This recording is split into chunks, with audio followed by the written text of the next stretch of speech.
Hello दोस्तों, मैं हूं अजय निराला। स्वागत करता हूं आप सभी का अपने यूट्यूब चैनल निराला एके अनअकैडमिक में। और आप देख रहे हैं learn with me in easy way. दोस्तों, इंग्लिश ग्रामर सीरीज का ये चौथा वीडियो है, जिसमें अभी तक हमने पिछले वीडियो में parts of speech, noun, number और जेंडर को पढ़े हैं। अगर आपने अभी तक हमारे पिछले वीडियो को नहीं देखे हैं तो कृपया प्लेलिस्ट में जाकर इंग्लिश ग्रामर वीडियो ज़रूर देखें। दोस्तों, इस वीडियो में हम केस ऑफ नाउन अर्थात संज्ञा के कारक और प्रोनाउन अर्थात सर्वनाम के बारे में एग्जाम्पल के साथ और पूरे एक्सप्लेनेशन के साथ पढ़ेंगे। आइए देखते हैं। फर्स्ट, केस अर्थात कारक। Definition: different role of noun is called case. Noun की विभिन्न भूमिकाएं कारक या केस कहलाती है। For example, first, Mohan goes to school. दोस्तों, इस सेंटेंस में मोहन और स्कूल दोनों क्या है, नाउन है।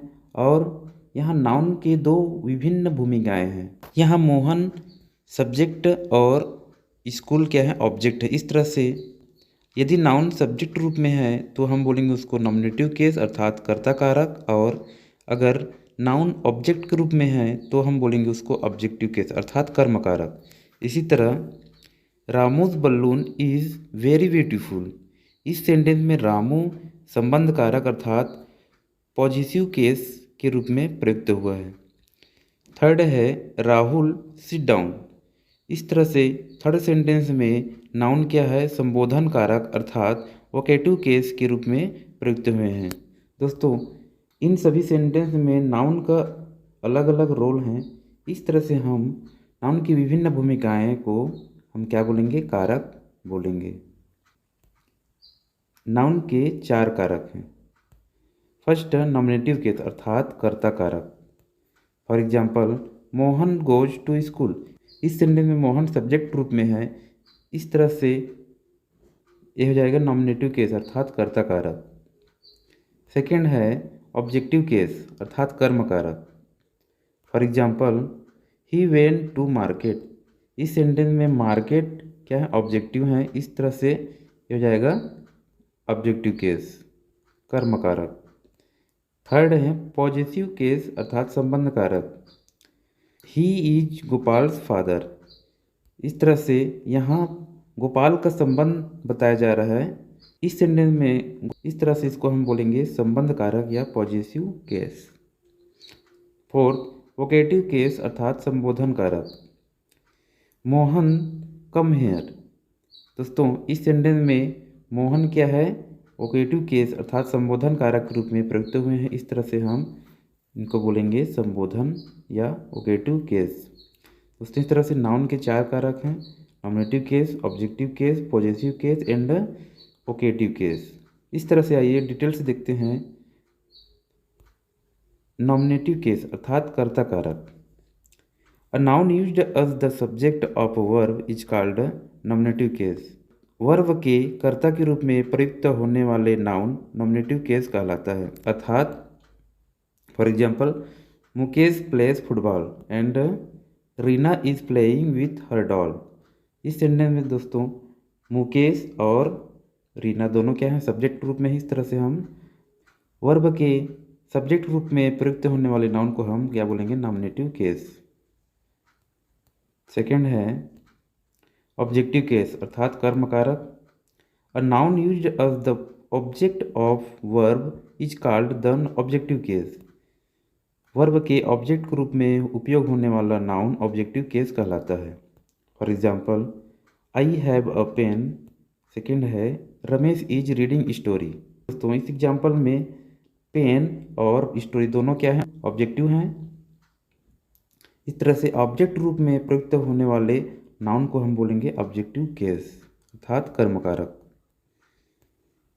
नेक्स्ट, पॉजेसिव केस अर्थात संबंध कारक। अ वर्ड ऑफ बिलोंगिंग और ownership of noun called possessive case.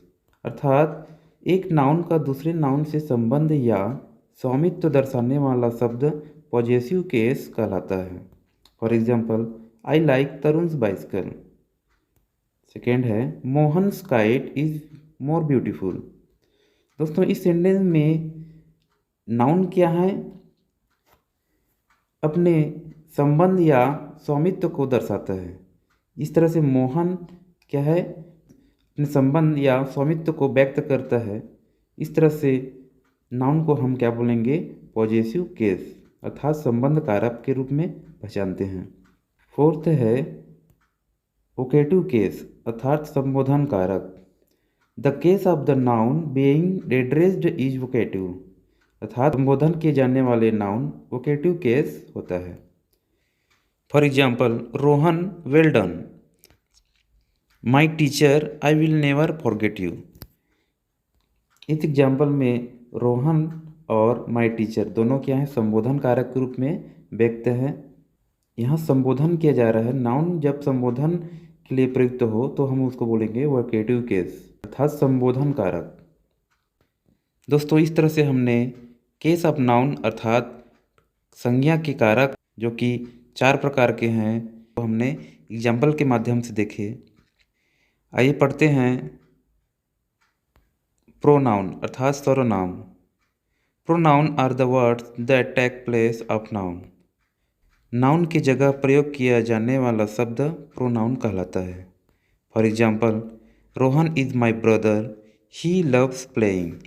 दोस्तों यहाँ रोहन नाउन है और ही क्या है? प्रोनाउन है। अर्थात नाउन के बदले उपयोग होने वाले शब्द को हम क्या बोलेंगे? प्रोनाउन बोलते हैं। The pronoun he replace the proper noun Rohan in the second sentence. दोस्तों फर्स्ट सेंटेंस में रोहन एक नाउन है जो कि क्या है? रिप्लेस करता है ही को, और यहाँ ही क्या है? प्रोनाउन है। दोस्तों सेंटेंस में बार बार रिपीटिशन को रोकने के लिए प्रोनाउन का हम क्या करते हैं? प्रयोग करते हैं। दोस्तों यहाँ नाउन की तरह प्रोनाउन का भी सिंगुलर नंबर और प्लूरल नंबर होता है। नंबर्स ऑफ प्रोनाउन सर्वनाम के वचन जिसमें आई का वी, यू का यू और ही और सी का दे। इस तरह दोस्तों सर्वनाम के भी वचन हैं सिंगुलर नंबर और प्लूरल नंबर, एक वचन और बहुवचन। नेक्स्ट आइए देखते हैं काइंड्स ऑफ प्रोनाउन अर्थात सर्वनाम के प्रकार। फर्स्ट है पर्सनल प्रोनाउन, सेकंड है possessive pronoun, third reflexive pronoun, fourth emphatic pronoun, fifth demonstrative pronoun, six है interrogative pronoun, seventh relative pronoun, 8 indefinite pronoun और 9 डिस्ट्रीब्यूटिव प्रोनाउन। दोस्तों यहाँ हम प्रोनाउन के 9 प्रकार को एग्जाम्पल के माध्यम से एक एक करके पढ़ेंगे। पर्सनल प्रोनाउन जिसमें आई, वी, यू, ही, सी, दे इत्यादि वर्ड से क्या हो? सेंटेंस बने हो, इसको हम बोलेंगे पर्सनल प्रोनाउन। इसी तरह पॉजेसिव प्रोनाउन में होता है माइन या यूअर्स। रिफ्लेक्सिव प्रोनाउन इसमें यूज होते हैं my self, your self, himself, herself, them self. Emphatic pronoun में हिम सेल्फ और अवर सेल्फ। इस तरह से डेमोन्स्ट्रेटिव प्रोनाउन में होते हैं these, that, this, those. Interrogative pronoun में वाट, हु, विच, व्हेन इन वर्ड्स का उपयोग होते हैं। रिलेटिव प्रोनाउन में हु, विच, दैट, हुम इन वर्डों का उपयोग करते हैं। और इंडेफिनिट प्रोनाउन में some, few, all, one, none, both, another and many इन वर्डों का यूज होता है। इस तरह से डिस्ट्रीब्यूटिव प्रोनाउन में ईच, आइदर और नाइदर का प्रयोग होता है। आइए जानते हैं डिटेल से। पर्सनल प्रोनाउन व्यक्तिवाचक सर्वनाम। Personal pronoun replace noun in the subject and object position in a sentence. इनका प्रयोग व्यक्ति या वस्तु के लिए होता है। दोस्तों यहाँ I, we, you, they, he, she and it are क्या है? सब्जेक्ट प्रोनाउन है। और me, you, him, her, it, us and them are object pronoun. ये सारे वर्ड्स सब्जेक्ट के लिए प्रयोग होते हैं और इन सभी वर्डों को हम ऑब्जेक्ट के रूप में प्रयोग करते हैं। For example, Megha is a singer, she sang a song at the party, everybody applauded her। दोस्तों, इस सेंटेंस में मेघा नाउन है और मेघा के बदले यहाँ हम रिप्लेस किए हैं सी। इसी तरह ये हो जाएगा हमारा सब्जेक्ट प्रोनाउन और यहाँ हर है जो क्या है, ऑब्जेक्ट है।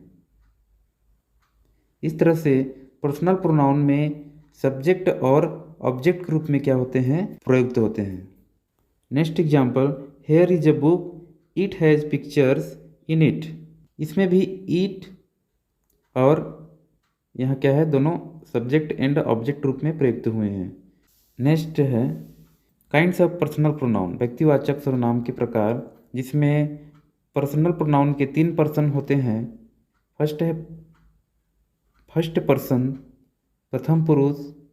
सेकंड है सेकंड पर्सन, मध्यम पुरुष। और थर्ड पर्सन, उत्तम पुरुष।